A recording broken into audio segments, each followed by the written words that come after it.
Friends, ఇండియాలో ఏం జరుగుతోంది? ఇండియా యుద్ధానికి సిద్ధమవుతోంది. జైసల్మేర్లో సైరన్ టెస్టింగ్ జరుగుతోంది. జోధ్పూర్, శ్రీనగర్, అదంపూర్ ఎయిర్పోర్ట్స్ 30 రోజుల వరకు షట్ డౌన్ అయ్యాయి. పీఎం మోడీ గారు చీఫ్ మినిస్టర్స్తో ఒక మీటింగ్ చేశారు. ఆ తర్వాత అజిత్ దోవల్ గారు ఒక high level security meeting conduct చేశారు. డిఫెన్స్ మినిస్టర్ రాజ్నాథ్ సింగ్ గారు మిగతా మినిస్టర్స్తో ఒక మీటింగ్ చేశారు. ఈ వార్తలన్నీ ఇన్స్టాగ్రామ్లో వైరల్ అవుతున్నాయి. ఆర్మీ చీఫ్ జగన్నాథ్ టెంపుల్కి వెళ్ళారు. మన air force chief Amarpreet Singh గారు గురుద్వారాకు వెళ్ళారు. అసలేం జరుగుతోంది? పీఎం మోడీ గారు వెస్ట్ ఏషియాలో యుద్ధం జరుగుతోంది, ఇటువంటి సంక్షోభంలో అందరూ యూనిటీతో ఉండాలి అని చెప్పి పిలుపునిచ్చారు. నిన్న మసూద్ అజర్ తమ్ముడు మొహమ్మద్ తాహిర్ అన్వర్ను ఎవరో గుర్తు తెలియని వ్యక్తులు డిలీట్ చేశారు. 72 స్ట్రీట్స్కు షిఫ్ట్ చేశారు. What's happening? In between Pakistan, USA తరపున ఇరాన్ వార్ మీడియేషన్ చేస్తోంది. వాషింగ్టన్ అండ్ ట్రంప్ అడ్మినిస్ట్రేషన్ ఏమంటోందో తెలుసా? ఒకవేళ రేపు ఇండియా పాకిస్తాన్ మధ్య మళ్ళీ యుద్ధం కనుక వస్తే ఈసారి ఇండియాకు డిప్లొమాటిక్గా సపోర్ట్ చేసేది లేదు అని అమెరికా చెబుతోంది. అసిమునీర్ పాక్లో ఉన్న షియా ముల్లాలకు వార్నింగ్ ఇచ్చాడు. ఇరాన్పై అంత ప్రేమ ఉంటే ఇరాన్కు వెళ్ళిపోండి అంటున్నాడు. ఈ మొత్తం ఇష్యూలో ఒక చోట డాట్ కనెక్ట్ అవుతోంది. ఐ ప్రామిస్ ఈ వీడియోలో అద్భుతమైన డీటెయిల్స్ చెప్తా. ఈ ఇష్యూ గురించి రీసెర్చ్ చేసి ఫుల్ డీటెయిల్స్ తీసుకొచ్చా.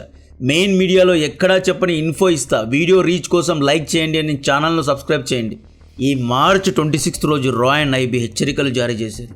భారత్లోని బార్డర్ ఏరియాస్లో పెద్ద ఎత్తున పాకిస్తాన్ ఐఈడీ అటాక్స్ అండ్ ఒకేసారి డ్రోన్ స్ట్రైక్స్ లేదా సూసైడ్ అటాక్స్ ప్లాన్ చేస్తోంది అని చెప్పి ఇంటెల్ వచ్చింది. లష్కరే తోయబా ఆధ్వర్యంలో ఢిల్లీలోని క్రౌడెడ్ ఏరియాస్లో చాందనీ చౌక్ దగ్గరున్న టెంపుల్స్పై, కల్కాజీ, అక్షర్ధామ్, ఛత్రపూర్ టెంపుల్స్ పై దాడి చేయడానికి కుట్ర జరుగుతోంది అని ఇంటెల్ వచ్చింది. లష్కరే ఆపరేటివ్ షబ్బీర్ అహ్మద్ను పోలీసులు నిన్న అరెస్ట్ చేసి విచారించారు. అండ్ హాలిడే సీజన్స్ కాబట్టి దేవీ దేవాలయాలపై దాడి చేయడానికి కుట్ర చేస్తున్నామని చెప్పి ఒప్పుకున్నాడు. షబ్బీర్ అహ్మద్ బంగ్లాదేశ్ నుండి కోల్కతాలో చొరబడ్డాడు. ఒక హైడౌట్ను ఐడెంటిఫై చేసి కుర్రాలను బ్రెయిన్ వాష్ చేసి ఉగ్రవాదంలోకి దింపుతున్నాడు. ఇతని దగ్గర 1500 rupees Bangla taka, 5000 Pakistani rupee and 3000 Indian currency దొరికింది. ఈ రిక్రూట్మెంట్ ప్రాసెస్లో షబ్బీర్ అహ్మద్ను ట్రాక్ చేసి అరెస్ట్ చేశారు. ఇతను పాకిస్తాన్లో ఉన్న లష్కర్ హ్యాండ్లర్ అయిన అబూ హుఫైజాతో, సుమామా బబ్బర్తో కోఆర్డినేట్ చేస్తున్నాడంట. షబ్బీర్ అహ్మద్ను 2007లో కూడా అరెస్ట్ చేశారు. అప్పుడు షబ్బీర్ అహ్మద్ డైరెక్ట్గా జాకీర్ రెహమాన్ లాక్వీతో కోఆర్డినేట్ చేసేవాడు. జాకీర్ రెహమాన్ ఎవరో తెలుసా? 2008 ముంబై అటాక్స్ యొక్క మాస్టర్ మైండ్. काफी पेंस्टेकिंगली काम किया और इसी 10:30 के आसपास गाजीपुर के एरिया से अरेस्ट किया है. स्पेशल सेल की टीम को लीड डीसीपी पवन त्रिपाठी और उनके साथ इंस्पेक्टर सुनील और इंस्पेक्टर धीरज कर रहे थे. इस टीम ने काफी पेंस्टेकिंगली काम किया और इसी टीम ने पिछले महीने 8 लोगों को गिरफ्तार किया था इस मॉड्यूल के, जिसमें 7 बांग्लादेश नेशनल थे और एक उमर फारूक था जो कि इंडियन नेशनल था, मालदा का रहने वाला था. शब्बीर अहमद लोन बांग्लादेश में बेस्ड था और इसने हथियारा करके एक जगह है कलकत्ता में. కట్ చేస్తే ఇండియన్ నార్థన్ కమాండర్ వెస్ట్ ఏషియాలో యుద్ధం స్టార్ట్ అయింది, మనం అందరం అలర్ట్గా ఉండాలి అని చెప్పి హెచ్చరించిన ఒక వీడియోను చూడండి. युद्ध के असीम वातावरण और काइनेटिक नॉन काइनेटिक क्षेत्र में बढ़ती हुई संभावनाओं के बीच हमें सतर्क रहना होगा. देश की सीमाओं की सुरक्षा और आतंकवाद की लड़ाई में ఇటువంటి సమయంలో పాకిస్తాన్ ఇండియాపై ఎందుకు ఉగ్రదాడి చేయాలి అనుకుంటోంది అంటే, ఇరాన్ వర్సెస్ యుఎస్ఏ మధ్య జరుగుతున్న యుద్ధంలో పాకిస్తాన్ ఎవరి తరపున మీడియేషన్ చేస్తోంది? అమెరికా తరపున. ఫిబ్రవరి 28 రోజు ప్రపంచ వ్యాప్తంగా ఉన్న షియా ముస్లిమ్స్ యొక్క మత గురువైన, అంటే వాళ్లకు దేవుడు లాంటి అలీ ఖమేనీ గారిని ఎవరు చంపారు? యుఎస్ఏ అండ్ ఇజ్రాయెల్ కలిసి చంపారు. బాధతో ప్రపంచ వ్యాప్తంగా ఉన్న షియా ముస్లిమ్స్ ప్రొటెస్ట్ చేశారు. ఈవెన్ ఇండియాలో కూడా ప్రొటెస్టులు జరిగాయి. సేమ్ పాకిస్తాన్లో ఉన్న షియా ముస్లిమ్స్ అక్కడ ఉన్న యుఎస్ఏ ఎంబసీస్ పై దాడి చేశారు. పాక్లో ఉన్న షియా ముల్లాలు పాక్ ప్రభుత్వం పట్ల అసంతృప్తితో ఉన్నారు. అలీ ఖమేనీను చంపిన తర్వాత కూడా పాక్ ఇరాన్ తరపున యుద్ధంలో దిగలేదు. యుఎస్ఏతో పాక్ ఇంకా మంచి రిలేషన్స్ ను మెయింటైన్ చేస్తోంది. నూర్ ఖాన్ ఎయిర్ బేస్, రావల్ పిండిలో ఉన్న అమెరికన్ బేసెస్ లో ఇంకా అమెరికన్ సైనికులు స్టేషన్ అయి ఉన్నారు.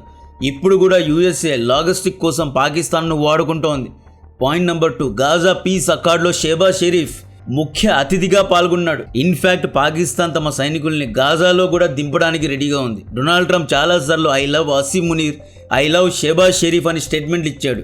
పాక్ సున్నీ ప్రభుత్వం అలీ ఖమేనీను చంపిన డొనాల్డ్ ట్రంప్తో రాసుకొని పూసుకొని ఉండడం షియా ముల్లాలకు నచ్చడం లేదు. అలీ ఖమేనీ మరణం తర్వాత పాకిస్తాన్ స్ట్రాంగ్గా స్టేట్మెంట్స్ ఏవి ఇవ్వలేదు. యుఎస్ఏ దౌత్యవేత్తలను పాకిస్తాన్ నుండి గెంటేలేదు. అలీ ఖమేనీ మరణం తర్వాత పాక్లో ఉన్న షియా ముస్లిమ్స్ తిరుగుబాట్లు చేశారు. పాక్ ఆర్మీ ప్రొటెస్టర్స్ను అణిచివేయడానికి టియర్ గ్యాస్ను ప్రయోగించాల్సి వచ్చింది. అండ్ ప్రొటెస్ట్ను అణిచివేసే సమయంలో 60 మంది షియా ముస్లిమ్స్ చనిపోయారు. అసీం మునీర్ రావల్పిండిలో షియా ముల్లాలు అండ్ స్కాలర్స్తో జరిగిన ఒక మీటింగ్లో ఏమంటాడో తెలుసా? మీకు అలీ ఖమేనీపై అంత ప్రేమ ఉంటే ఇరాన్కు వెళ్ళిపోండి అంటాడు. అక్కడ ఎవరో చనిపోయారు అని చెప్పి పాకిస్తాన్లో ప్రొటెస్టులు చేయొద్దు, ఇక్కడి ఆస్తులను ధ్వంసం చేయొద్దు అని హెచ్చరించాడు. By the way, Asim Munir సున్నీ ముస్లిం. పాకిస్తాన్లో దాదాపు 90% సున్నీ ముస్లిమ్సే ఉన్నారు అండ్ షియా ముస్లిమ్స్ 10% మాత్రమే ఉన్నారు. దీని తర్వాత షియా ముల్లాలు ఫీల్ అయిపోయారు. ఈ స్టేట్మెంట్ డిస్మిసివ్గా, ఇన్ఫ్లమేటరీగా, సబ్మిసివ్గా, ఇన్సల్టింగ్గా ఉంది. మమ్మల్ని దేశం నుండి వెళ్ళిపో అంటావా, నీకెన్ని గుండెలు అని అసీం మునీర్ను స్పాట్లో పెట్టారు అనమాట. ఇప్పుడు డాట్స్ కనెక్ట్ చేద్దాం. ఆపరేషన్ సింధూర్లో ఇండియా నుండి పాకిస్తాన్ను కాపాడడానికి డొనాల్డ్ ట్రంప్ ఫేక్గా సీజ్ ఫైర్ చేశాడు. సెప్టెంబర్ 2025లో పాకిస్తాన్ అండ్ సౌదీ మధ్య రక్షణ ఒప్పందం జరిగింది. దిస్ మీన్స్ సౌదీపై దాడి జరిగితే పాకిస్తాన్ ఆటోమేటిక్లీ యుద్ధ భూమిలో దిగాలి. రీసెంట్ గా ఇరాన్ సౌదీ యొక్క ప్రిన్స్ సుల్తాన్ బేస్ పై దాడి చేసింది. రియాద్ పై ఎన్నో మిజైల్స్ ను ఫైర్ చేసింది. డెఫినెట్ గా యుద్ధం కనుక ఎస్కలేట్ అయితే పాకిస్తాన్ యుద్ధ భూమిలో దిగాల్సి వస్తుంది. డైరెక్ట్ గా పాక్ సైనికుల్ని యుద్ధంలో దింపితే ఏమవుతుంది? పాక్లో ఉన్న షియా ముస్లిం స్ట్రాంగ్గా తిరుగుబాటు చేస్తారు. సో పాకిస్తాన్ ఎలా సపోర్ట్ చేస్తోంది? యూఎస్ఏకు పాక్ యొక్క మిలిటరీ ఇన్ఫ్రాస్ట్రక్చర్ మొత్తాన్ని ఇచ్చేసింది. బలోచిస్తాన్లో ఉన్న ఎన్నో మిలిటరీ బేసెస్ను పాకిస్తాన్ యూఎస్ఏకు ఇచ్చేసింది. నూర్ ఖాన్, రఫీక్, మురీద్ ఎయిర్ బేసెస్ను యూఎస్ఏకు ఇచ్చేశారు. సో దట్ యూఎస్ఏ పాక్ నుండి కూడా ఇరాన్పై దాడి చేయగలదు అన్నమాట. B-2 బాంబర్స్ అన్ని పాకిస్తాన్లో కూడా ల్యాండ్ అయి దాడి చేయగలవు. మొన్న డొనాల్డ్ ట్రంప్ డియాగో గార్సియో నాకు కావాలి అని అడిగాడు. యూకే ఇవ్వలేదు, మళ్ళీ ఇచ్చింది. పాకిస్తాన్ను కూడా స్పాట్లో పెట్టి నేను మిమ్మల్ని ఇండియా నుండి కాపాడా, ఫేక్గా సీజ్ ఫైర్ చేయించా, ఇప్పుడు ఇరాన్పై యుద్ధం చేయడానికి నాకు మీ యొక్క మిలిటరీ బేసెస్, ఇన్ఫ్రాస్ట్రక్చర్, లాజిస్టిక్ కావాలి అని చెప్పి స్పాట్లో పెట్టాడు. ఇక్కడ పాకిస్తాన్ తోటి షియా ముస్లిమ్స్కు వెన్నుపోటు పొడుస్తోంది. మీడియేషన్ చేస్తున్నానని చెప్పి హర్మూజ్లో ఇరుక్కున్న 10 పాకిస్తానీ షిప్స్ను విడిపించుకున్నారు కదా. కట్ చేస్తే మార్చ్ 26 క్యాబినెట్ మీటింగ్లో ట్రంప్ ఏమంటాడు అంటే ఇరాన్ పాకిస్తాన్ యొక్క 10 షిప్స్ను వదిలేసింది. ఆ షిప్స్లో యాక్చువల్లీ అమెరికన్ గూడ్స్ ఉన్నాయి అని చెప్పాడు. ఇక్కడ పాకిస్తాన్ మీడియేషన్ పేరు మీద అమెరికన్ గూడ్స్ను సరఫరా చేస్తోంది. ఇరాన్ ఒఫీషియల్స్ ఏమంటున్నారు అంటే పాక్ పిఎంను మేము నమ్మలేము, వీళ్ళు ఎప్పుడైనా వెన్నుపోటు పొడచగలరు అంటున్నారు. మీడియేషన్ పేరు మీద పాకిస్తాన్ ఇరాన్ సీక్రెట్స్ను అమెరికాకు లీక్ చేస్తోంది. పాకిస్తాన్ లాజిస్టిక్స్ యూఎస్ఏకు ఇస్తే ఏమవుతుంది? పాక్లో ఉన్న షియా ముల్లాలు గొడవకు దిగుతారు. ఈ షియా ముల్లాలను కన్ఫ్యూజ్ చేయాలి. ప్రజల దృష్టిని మళ్లించడానికి ఆఫ్ఘనిస్తాన్ ఇండియాపై దాడికి పాక్ ప్లాన్ చేస్తోంది. ఇలాంటి చావు తెలివితేటలు అసీం మునీర్కు టన్నుల్లో ఉన్నాయి. దురంధర్ మూవీ మీరు చూసే ఉంటారు. అక్కడ ఒక సీన్ ఉంటుంది. లియారీ హత్యల విషయంలో ప్రజల దృష్టిని మళ్లించడానికి బలో స్టూడెంట్స్ను ఎత్తుకుపోతారు లేదా చంపేస్తారు.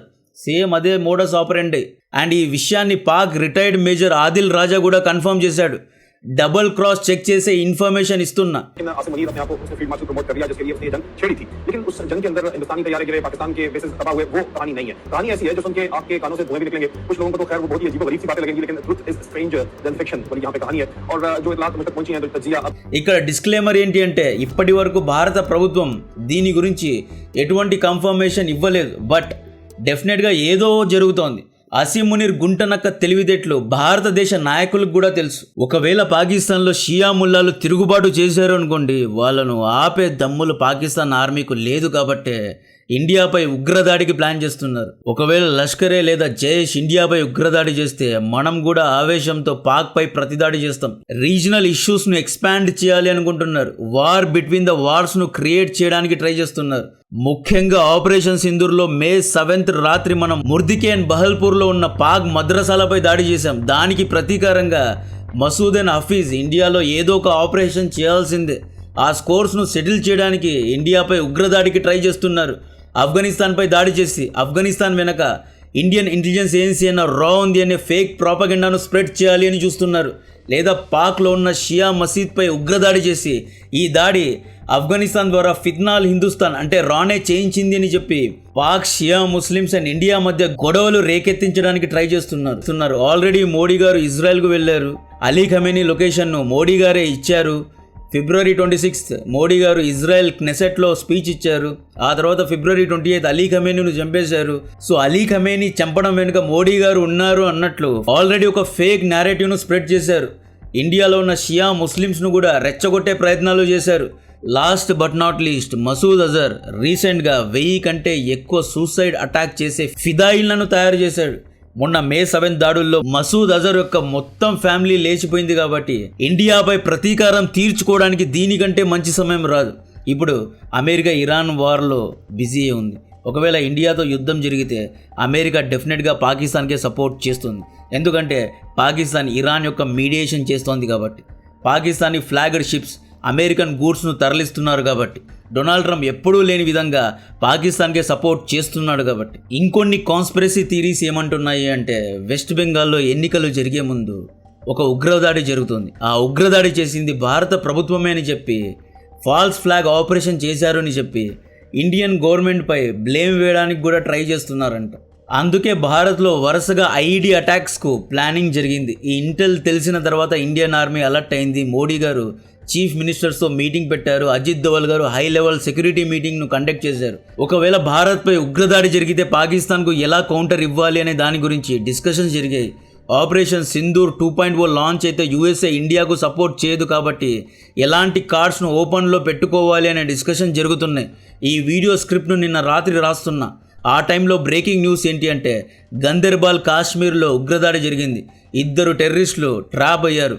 జాయింట్గా Jammu Kashmir police and Indian army CRPF ఆపరేషన్ను చేస్తున్నారు. 2 డెఫినెట్గా చంపేస్తారు. సో వీటన్నిటినీ చూస్తే జోధ్పూర్ శ్రీనగర్ యొక్క ఫ్రంట్ లైన్ ఎయిర్పోర్ట్స్ను షట్ డౌన్ చేయడంలో మీనింగ్ ఉంది అనిపిస్తుంది. మేబీ ఫ్లైట్ హైజాక్ చేయొచ్చు లేదా ఎయిర్పోర్ట్స్ పై దాడి చేయొచ్చు కాబట్టి వీటిని క్లోజ్ చేసి ఉంటారు. రన్వేస్ అన్ని క్వైట్గా ఉన్నాయి. ఫైటర్ జెట్స్ రెడీగా ఉన్నాయి. బార్డర్లో టెన్షన్, అసలు ఏం జరగబోతోంది అనేది చాలా మందిలో కన్ఫ్యూజన్ ఉంది. అండ్ ముఖ్యంగా మనం సింధు నది యొక్క ఒప్పందాన్ని హోల్డ్లో పెట్టాం లేదా క్యాన్సిల్ చేశాం. ఇప్పుడు సమ్మర్ వస్తోంది, ఫార్మర్స్కి నీళ్లు కావాలి. ఈ సమయంలో ఒకవేళ ఇండియా గనుక వాటర్ను క్లోజ్ చేస్తే దానికి పాకిస్తాన్ ప్రభుత్వం దగ్గర సమాధానం లేదు కాబట్టి ఇటువంటి సమయంలో ఒక ఖేయాస్ను క్రియేట్ చేసి అమెరికాను ఇన్వాల్వ్ చేసి సింధు ఒప్పందాన్ని పర్మనెంట్గా క్లోజ్ చేసి, అంటే డిప్లొమసీ ద్వారా భారత్ పాకిస్తాన్కు పర్మనెంట్గా నీళ్ళు ఇచ్చేలాగా డిప్లొమసీ ద్వారా భారత్పై ఒత్తిడి పెట్టడానికి కూడా ట్రై చేస్తూ ఉండవచ్చు. ఏదో జరగబోతోంది. లేదంటే గత 48 గంటల నుండి ఎన్ని మీటింగ్స్ జరగవు. ఈరోజు కూడా మోదీ గారు పదే ఒకటే మాట చెప్తున్నారు. వెస్ట్ ఏషియాలో యుద్ధం ఉంది, సంక్షోభం ఉంది, భారతీయులందరూ యూనిటీతో ఉండాలి అని చెప్తూ ఉన్నారు. యాక్చువల్లీ ఇప్పుడు జియో పాలిటిక్స్ తారుమారయ్యాయి. ఇప్పటి వరకు ఎలా ఉండేది, వరల్డ్ ఎలా బ్యాలెన్స్ అయ్యేది అంటే అమెరికా వెస్ట్ యూరోప్ దేశాలు వన్ సైడ్లో ఉండేవి, రష్యా చైనా ఇంకొక సైడ్లో ఉండేది, ఇండియా న్యూట్రల్గా ఉండేది. ఇప్పుడు వెస్ట్ యూరోప్ దేశాలు అమెరికాతో కొట్లాడుతున్నాయి. ఇటలీ ఇరాన్ యుద్ధం కోసం అమెరికన్ ఎయిర్ క్రాఫ్ట్ను ల్యాండ్ అవ్వడానికి పర్మిషన్ ఇవ్వలేదు. స్పెయిన్ అమెరికా యుద్ధ విమానాలకు తమ యొక్క ఎయిర్ స్పేస్ను ఇవ్వలేదు. UK PM Keir Starmer strait of హార్ముజ్ను ఓపెన్ చేయడానికి తన సైన్యాన్ని పంపలేదు. డొనాల్డ్ ట్రంప్ గత వారం రోజుల నుండి నాటో దేశాలను టార్గెట్ చేస్తున్నాడు. నాటో దేశాలను చూసుకుంటాం, ఫ్యూచర్లో వాళ్లతో సత్సంబంధాలను పెట్టుకునేది లేదు, ఈవెన్ నాటో నుండి కూడా ఎగ్జిట్ అవుతామన్నట్లు డొనాల్డ్ ట్రంప్ మాట్లాడాడు. నిన్న డొనాల్డ్ ట్రంప్ ఏమంటాడో తెలుసా? కేర్ స్టార్మర్కు దమ్ముంటే కొంచెం ఓపిక తెచ్చుకొని స్ట్రైట్ ఆఫ్ హర్ముజ్కి వచ్చి దీన్ని ఓపెన్ చేసి ఇక్కడ నుండి జెట్ ఫ్యూల్ తీసుకెళ్ళు. మీ దగ్గర జెట్ ఫ్యూల్ షార్టేజ్ ఉంటే దానికి కారణం మేము కాదు, కావాలంటే యూఎస్ఏ దగ్గర జెట్ ఫ్యూల్ ఉంది, కొనండి. దమ్ముంటే స్ట్రైట్ ఆఫ్ హర్ముజ్ను ఓపెన్ చేయండి అంటాడు. అంటే వెస్ట్ యూరోప్ దేశాలు అమెరికా మధ్య చీలికలు కనిపిస్తుంది. సో వెస్ట్ యూరోప్ దేశాలు న్యూట్రల్ అయిపోతాయా?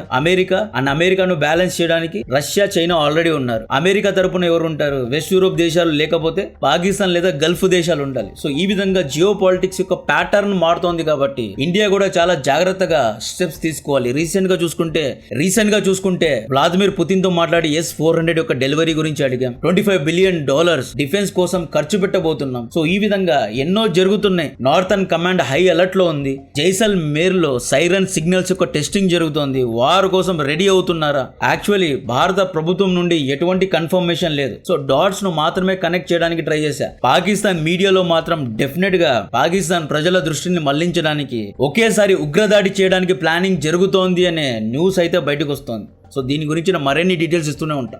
కాంటెంట్ నచ్చితే వీడియోను లైక్ చేయండి, ఛానల్ను సబ్స్క్రైబ్ చేసి అందరికీ షేర్ చేయండి. జై హింద్.